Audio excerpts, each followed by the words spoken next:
want to thank you all for being here. Today I'm joined by the Secretary of Health, Kim Malsom-Rysdom, and I want to start with a little bit of good news. We have a special woman here in Pierre named Alma, and today is her birthday. Today she is 108 years old. She has 3 children, 12 grandchildren, 26 great-grandchildren, and 16 great-great-grandchildren. And I think right now here in Pierre, people are holding a parade in her honor, and I think that Alma is an inspiration to everybody. To be 108 years old and still celebrating birthdays is really wonderful, and I just wanted to personally wish her a happy birthday from Brian and I and our family. We are all thinking of you and wish we could be a part of your parade right now.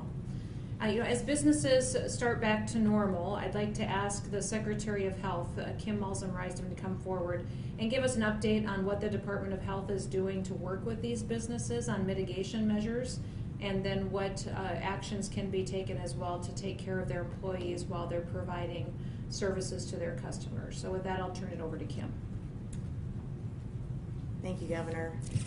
Supporting businesses was a key part of the criteria to Governor Noem's plan to get back to normal, and so we recognized early on that we wanted to support businesses in South Dakota. We want them to help keep their employees safe so that they can stay open, and so we've got a lot of resources available to help folks across the strait. This is definitely a collaborative effort. We've got a lot of agencies involved, and I want to thank them all for rolling up their sleeves and getting to work and working with us to support businesses across the state. So in addition to the Department of Health, we've got the Department of Agriculture, we've got the Department of Labor and Regulation, the Governor's Office of Economic Development, the Department of Public Safety, and the Department of Tourism. In addition, the South Dakota State University and Animal Industry Board have led our efforts to have teams available in 3 key areas to help businesses across the state.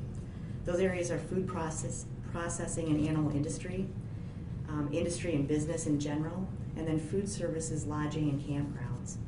The way we're organized is we have teams of people from different agencies available in these industry areas, available to consult with businesses, go through a checklist that we have that's based on CDC guidance, and evaluate kind of the practices of that business and identify ways that they can work to improve how they operate or work to improve the environment to help their employees stay safe from COVID.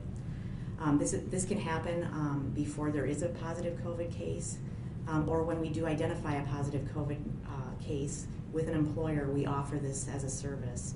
We can do this over the phone or we can go on site, and I would tell you that businesses have been very open to this. They've worked with us very well. They've made changes as they can, and I think they're keeping their employees safe as a result. Often the kinds of changes that employers look to implement include providing PPE to their employees. They look at environmental changes. Can they make distancing happen for their folks that are working? Can they put reminders up so that customers make sure that they use social distancing? Can they have hand washing stations and hand sanitation stations available to both customers and their workforce? So common sense things that employers have been doing a great job with. Our business support teams help them identify other ways that they can maybe augment those things that they've been doing.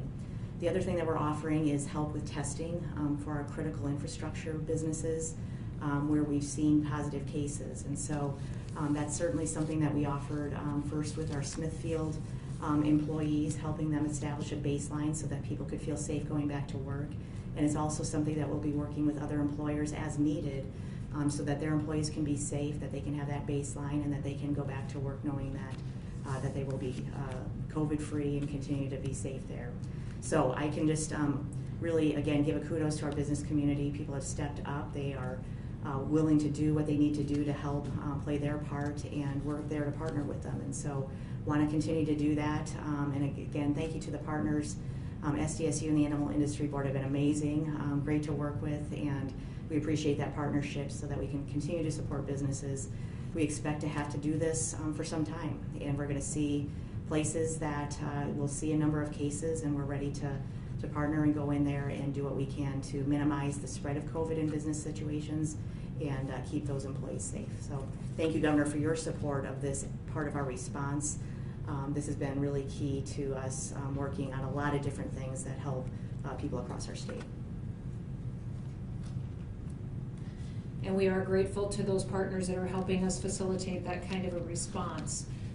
We did announce that we were doing mass testing this week at many of our nursing home facilities and other infrastructure and businesses. We got a note earlier today from Lauren at Jenkins in Watertown, and I think they're the first facility to complete their mass testing already. They tested over 270 employees, over 125 residents there, and they were just really encouraged by how quickly they could get that done and are awaiting results, and the teamwork that we saw was inspirational. So thank you to Lauren and his team for all their hard work in making sure that that got accomplished, and we know this will be happening in many other facilities across the state.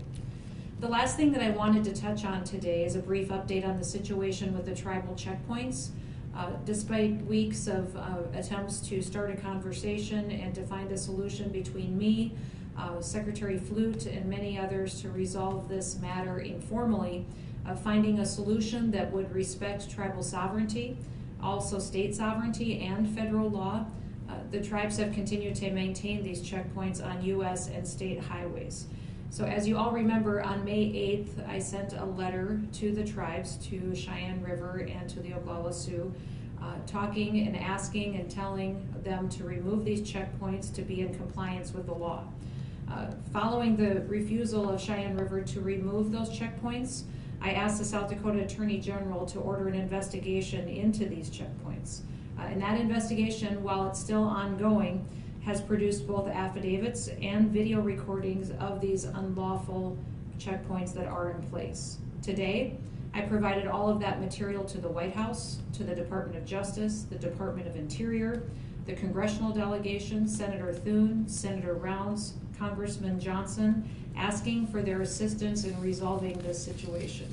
In addition to all the conversations that we've had already, I put forward a suggested compromise about a week ago on May 14th, and I continue to work in good faith to help the tribes protect their people as well as comply with law and to be good partners with the state of South Dakota. I know that there are questions out there about respecting sovereignty.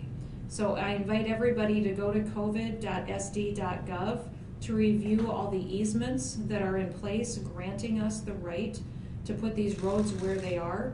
These are easements that the tribe did agree to, and the legal documentation is there showing that these checkpoints cannot lawfully be on U.S. and state highways. All of these letters can be found on covid.sd.gov, and I want to reiterate, the state is committed to slowing down the spread of COVID-19 in our state and committed to helping to protect the public health of our tribes and every single citizen in the state of South Dakota.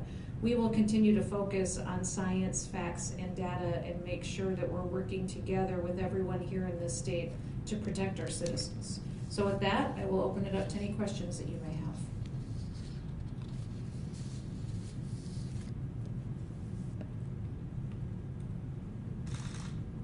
Okay, all right. Thanks so much. Let us know if you have any follow-up questions, and we'll get back to you. Thank you. Yes? Governor, I'm sorry, to jump down and associate a question in Minneapolis, all I got right here. So, thanks for taking my question here. What do you expect the White House, DOJ, Interior, South Dakota Congressional Delegation to do? You provide this information to them. Do you expect them to come out and intervene and to side with you in this legal struggle here with the tribes? Well, this isn't taking sides. This is just simply upholding the law. And the Department of Justice has jurisdiction here. We're asking them to do their jobs and also asking for the help and partnership of the White House and our congressional delegation to encourage them to do so. Does that mean forcing the tribes to, I'm sorry, does this mean forcing the tribes to give up their checkpoints as you've demanded? Well, on May 14th, I sent them a plan for how they could still have checkpoints, how they could facilitate those on their BIA roads, which they do have jurisdiction over, and still run those operations there.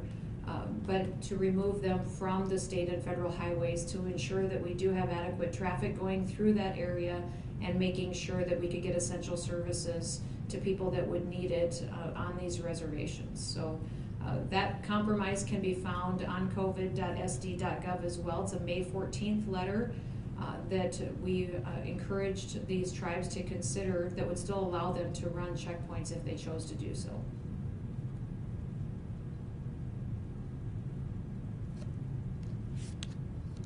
Okay. Thank you, Heather. Yes, you bet. Thank you. Have a good day.